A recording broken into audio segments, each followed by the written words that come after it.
내가 집에 혼자 있었고 우리 오빠가 늦게까지 안 들어오다 나한테 전화해서 야, 아빠 집에 있어?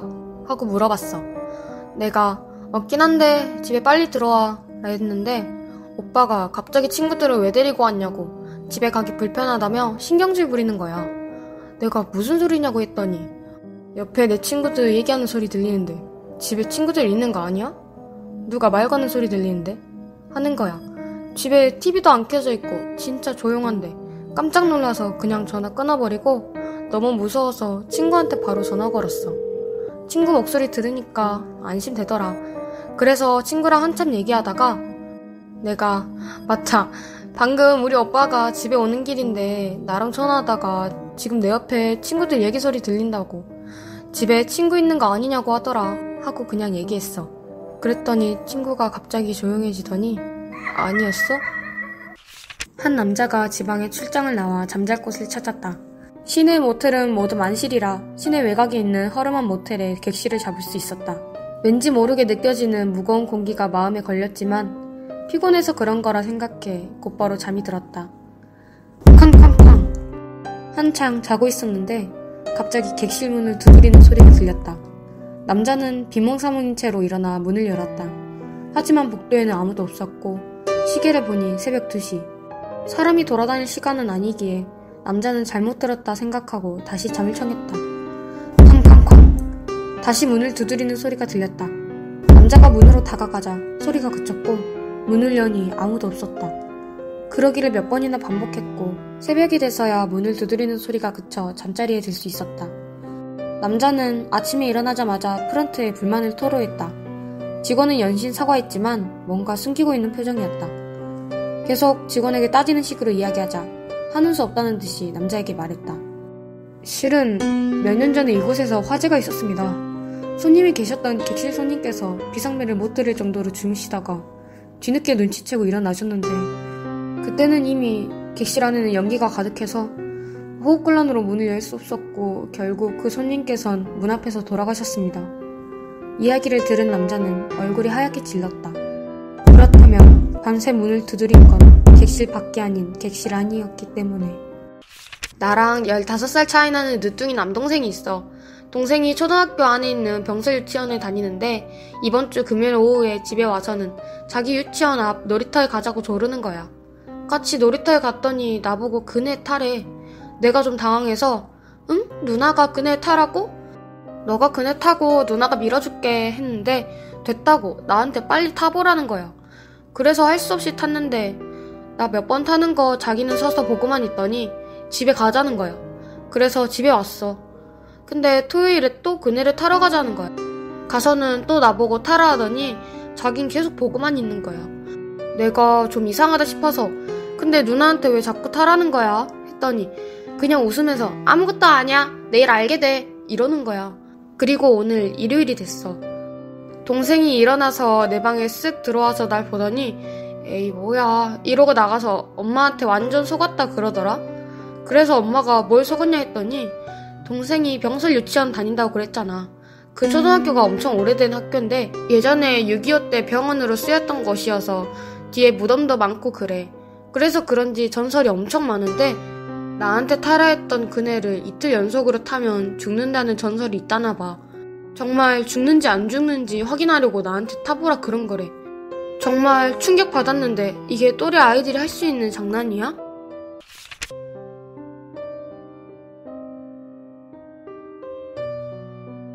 이 아파트는 싼값을 했다. 무슨 소재로 지어졌는지 1층에서 울리는 알람 소리에 잠에서 깼다.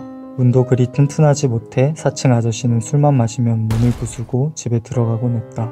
엘리베이터도 꽤 낡아 자주 고장이 났었다. 오늘은 드디어 기다리던 연휴의 첫날이다. 나 같은 직장인들에게는 오아시스 같은 존재. 근데 하필 이런 날 전화와 인터넷이 끊기다니.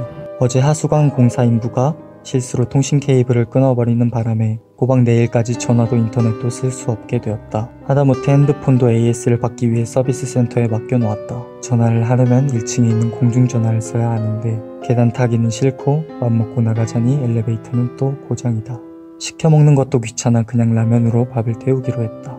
물을 올려두고 할 일 없이 베란다에 걸쳐 밖을 보고 있었는데 어떤 사람이 전기톱을 들고 아파트 입구 쪽으로 다가오고 있었다. 아마 공사하던 인부겠지 생각하고 창문을 닫은 뒤 라면 스프를 넣으려 하는데 띵동 하는 소리가 들렸다. 뒤에 들리는 여대생의 잠이 덜 깬 듯 하지만 낭랑한 목소리에 1층임을 확신했다. 그 순간 찢어지는 듯한 비명과 함께 전기톱으로 뭔가 잘리는 소리가 들리는 것 같았다. 그러고 보니 오늘은 공휴일이어서 인부가 공사 현장에 올 리가 없다. 그렇다면 아까 창문으로 본 그 사람은 살인마인가? 라면 끓이는 것도 그만두고 혼란에 빠지기 시작했다. 혹시나 살인마가 돌아갔길 바라는 마음에 창밖을 바라보았지만 나오는 사람은 아무도 없었다.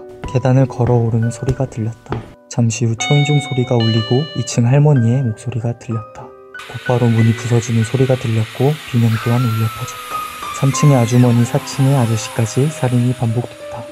도대체 저 살인마가 뭘 원하는 것인지 도무지 감이 잡히질 않았다. 그리고 어떻게 탈출할지 구해줄 사람은 없는지 이런저런 생각에 빠졌다. 그러는 와중에 살인마는 5층에 다다랐다. 초인종을 누르고 잠시 후 비명은 안 들리고 정적만 흐르자 그가 다시 초인종을 누르는 소리가 들렸고 정적이 흐리자 계단 소리가 들렸다. 이놈은 초인종을 누르고 사람이 있는지 없는지를 확인한 후 문을 부수고 살인을 하는구나 라는 생각이 스쳐 지나갔다. 조용히만 있으면 그냥 지나가겠구나. 비겁하지만 나는 그렇게라도 살 수 있다는 생각에 마음이 조금 놓였다. 그렇게 친다면 알바를 나간 6층의 학생, 8층과 10층은 원래 사람이 살지 않고 9층은 아침에 가족들과 여행을 갔기 때문에 비었고 12층의 할아버지 또한 아들 집에 놀러 가셔서 안 계실 것이다. 그럼 3층이 남는데 7층 아저씨는 청각장애인이시다. 오늘은 일에 안 나가셨겠지만 초인종 소리를 들을 수 있을 리가 없다. 그러나 아저씨의 비명이 들리고 문이 부서지는 소리와 전기톱이 작동했다. 분명 아무런 응답도 하지 않았을 텐데 왜 아저씨는? 놈은 사람이 안에 있다는 것을 알 수 있기라도 한 것일까? 살인마는 8, 9, 10층을 지나쳐 11층으로 가고 있을 것이다. 근데 초인종 소리가 나기도 전에 비명이 들렸다. 아마 나처럼 상황 판단을 하고 도망치려다 계단에서 마주친 것이 틀림없다. 그리고 4층에 우리 집 문 앞에 다다랐다. 울리는 초인종 소리에 나는 숨을 죽인 채 현관을 바라보았다. 그때 갑자기 우유 투입구에 뭔가 쑥 하고 들어왔다. 그것은 사람의 팔이었다. 정확하게는 여대생의 손. 특이한 네일 아트만 봐도 알 수 있었다. 반사적으로 비명을 지르려다 겨우 입을 틀어막았고 다른 사람들과 특히 7층 아저씨가 왜 당했는지 알 것 같았다. 나는 다시 숨을 참았다. 그러더니 계단 오르는 소리가 들렸다. 위는 옥상인데 그걸 알면 돌아가지 않을까? 그 녀석이 나갔는지 확인하기 위해 베란다 쪽을 바라보았고 난 비명을 참을 수 없었다. 1층 여대생의 잘린 목이 밧줄로 묶인 채 옥상과 연결되어 있었고 입과 코에서 아직 피가 흘러나오고 있었다.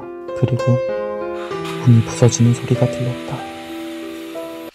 우리 아파트는 현관 비밀번호를 치고 들어가는 아파트라서 내가 현관 비밀번호를 치고 들어가서 엘리베이터를 기다리고 있었는데 어떤 인상 좋은 남자분이 아파트에 들어오려고 비밀번호를 치라는 거야.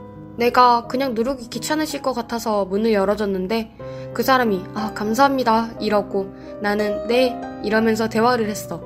그리고 엘리베이터가 와서 탔는데 그 사람이 몇 층이세요? 이래서 8층이요 했더니 나도 8층인데 하면서 8층에 도착해서 같이 내리고 안녕히 가세요 이러고 헤어지려는데 8층엔 집이 5개가 있어. 801호, 802호, 803호, 804호, 805호가 이렇게 순서대로. 우리 집은 802호야. 802호, 803호 사이에는 엘리베이터가 있고 근데 그 남자분이 우리 집 쪽으로 꺾는 거야. 우리 집 옆집 801호에는 내 친구가 사는데 그래서 친구네 가족인가? 생각하고 있는데 이 사람이 우리 집 앞에서 비번을 누르려고 하더라? 내가 상황 파악이 안 돼서 그 사람 옆에 가서 여기 우리 집인데요? 했더니 그 사람이 키가 큰데 위에서 아래로 내려다보면서 씩 웃고 계단으로 달려가더라. 어느 초등학교 반 남자애들이 모여앉아 이야기를 하고 있었다. 야, 그 이야기 들었어? 우리 학교 근처 폐교 있잖아. 거기 방송실에 피아노 치는 귀신이 있대. 정말? 진짜야? 너희들 언제 왔어? 근데 그게 진짜야? 진짜라니까? 그럼 우리 당장 가보자. 저녁 12시가 되었고 여자애들은 폐교에 들어갔다. 근데 여기 좀 무섭다. 그렇지 않아? 뭐 어때? 여자애들은 이야기를 하며 폐교를 돌아다녔고 그러다 누군가와 갑자기 나와 깜짝 놀랐지만 학교의 경비 아저씨였다. 어라? 너희 지금 여기서 뭐하니? 저희 반 남자애들이 이 학교 방송실에 귀신이 있다고 해서요. 남자애들이 거짓말을 했나 보구나. 이 학교에는 방송실이 없단다. 대신 강당에 모여 아침 조회를 했지. 그렇구나. 에이, 남자애들이 우리 속였어. 밤이 늦었으니 빨리 집으로 돌아가. 부모님이 걱정하시겠다. 네. 그렇게 여자애들은 자신들이 사는 아파트로 돌아왔고 아파트 경비 아저씨와 마주쳤다. 얘들아, 이 늦은 시간까지 왜 나와있니? 이 근처 폐교에 갔다 오는 길이에요. 응? 거기에는 뭐하러 갔었니? 방송실에 잠깐 들리려고 했더니 경비 아저씨가 방송실이 없대요. 뭐? 왜요? 그 학교는 폐교라 경비 아저씨가 없단다. 한 커플이 있었다. 그들은 서로 영상통화하는 것을 즐겼다. 특히 남자는 여자친구의 귀여운 순간을 캡처하는 것을 좋아했다. 어느 날 집에 들어가는 중인 여자친구와 영상통화를 하며 남자는 평소처럼 여자친구의 모습을 캡처했다. 전화를 끊고 아까 찍은 여자친구의 캡처 사진을 보고 있던 남자는 마지막 캡처 사진 뒤에 흉기를 들고 있는 수상한 남자의 얼굴이 찍혔고 남자는 여자친구에게 캡처본을 보내며 뒤에 있는 사람 누구야? 위험해 보니까 빨리 집으로 와. 라고 보냈다. 잠시 뒤 여자친구에게 오빠 어디야? 나 무서워 라는 답장이 왔고 남자는 영상통화를 걸었지만 여자는 영상통화를 거부하며 오빠 나 지금 달려가고 있어. 집 앞으로 나와줘. 어디야? 라고 문자가 왔다. 남자는 급하게 집이라고 집 앞 아파트 놀이터에서 만나자고 말했지만 순간 섬뜩한 기분이 들어 나가지 않았고 집 안에서 놀이터를 바라보기만 했다. 하지만 1시간이 지나도 여자친구는 오지 않았다. 이미 도착해야 할 시간인데. 잠시 뒤 여자친구에게 오빠 어디야? 나 지금 거의 다 왔어. 빨리 나와줘. 라는 카톡이 왔지만 남자는 나가지 않고 집 안에서 기다렸다. 다음날 아침 묻지마 살인기사가 나오고 피살 현장에 간 남자는 여자친구가 살해된 것을 알게 되었다. 여자친구의 죽음에 눈물을 쏟았고 힘이 풀린 나머지 주저앉았다. 그 뒤에서 낯선 남자의 목소리가 들렸다. 너구나? 남자가 여자친구에게 캡처 사진을 보냈을 땐 이미 여자친구는 살해된 후였다. 살인마는 여자친구의 핸드폰에 자신의 얼굴이 찍힌 사진을 보고 남자를 죽이려고 여자친구의 행세를 했다. 하지만 나오지 않았던 남자를 찾고자 범죄 현장으로 갔고 눈물을 흘리는 남자의 행동을 보고 그 여자의 남자친구인 것을 알았다.